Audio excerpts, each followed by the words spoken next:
माननीय उपसभापति जी, मैं तो सीधे सीधे अपनी बात कहना चाहता था, लेकिन जब चर्चा का प्रारंभ हमारे विद्वान मित्र सुरजेवाला जी ने किया तो उनने थोड़ा छेड़ दिया। माननीय उपसभापति जी, हम किसी को छेड़ते नहीं है, लेकिन अगर कोई छेड़ दे तो फिर छोड़ते भी नहीं। इसलिए मैं वहीं से आरंभ करना चाहता हूं। बेहतर होता वो आज यहां उपस्थित होते। माननीय उपसभापति जी, उनको याद भी आए तो शकुनी याद आए।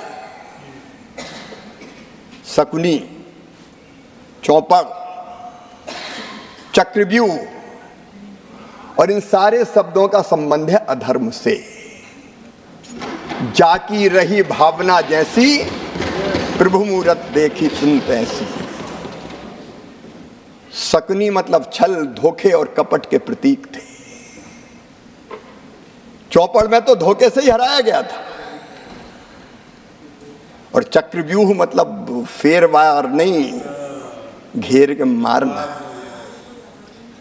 अब कांग्रेस को क्यों चक्रव्यूह, शकुनी, चौपड़ ये याद आते हैं? माननीय उपसभापति जी, जब महाभारत काल में हम जाते हैं तो हमें तो भगवान श्री कृष्ण याद आते हैं। यदा यदा ही धर्मस्य ग्लानिर्भवति भारता अभ्युत्थानम धर्मस्य तदात्मानं सृजाम्यहम् परित्राणाय साधूनां विनाशाय च दुष्कृताम धर्म संस्थापनार्थाय संभवामि युगे युगे। हमको तो कन्हैया याद आते। जब जब धर्म की हानि होगी, अधर्म बढ़ेगा, पाप बढ़ेगा, अत्याचार अनाचार बढ़ेगा, तब तब धर्म की रक्षा और अधर्म के नाश के लिए मैं बार बार आऊंगा, ये भगवान श्री कृष्ण ने कहा था। लेकिन अनीति और अधर्म किसने किया? ठगी किसने की? माननीय उपसभापति जी, कांग्रेस के डीएनए में ही किसान विरोध है, मैं ये कहना चाहता हूं। ये आज से नहीं, प्रारंभ से ही कांग्रेस की प्राथमिकताएं गलत रही है।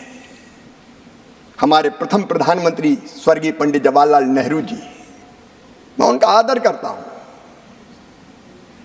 लेकिन भारतीय परंपरा खेती के बारे में उसका निर्वाह नहीं किया। रूस गए, वहां से एक मॉडल देख के आए और कहा कि रूस का मॉडल लागू करो। भारत रत्न चौधरी चरण सिंह जी ने कहा यह नहीं हो सकता, भारत की कृषि की परिस्थितियां बिल्कुल अलग है। प्राथमिकताएं गलत थी उपसभापति जी। 17 वर्ष तक उन्होंने प्रधानमंत्री जी के पद को सुशोभित किया, लेकिन तब क्या होता था? अमेरिका से PL 480 सड़ा हुआ लाल गेहूं भारत को खाने पे विवश और मजबूर होना पड़ा। माननीय उपसभापति जी, स्वर्गीय इंदिरा जी के समय, मुझे अच्छी तरह याद है, हम छोटे थे, उस समय किसानों से जबरदस्ती लेवी वसूली का काम होता था। जबरदस्ती लेवी वसूली जाती थी। अगर 2 क्विंटल भी है तो 1 क्विंटल दे के जाओ।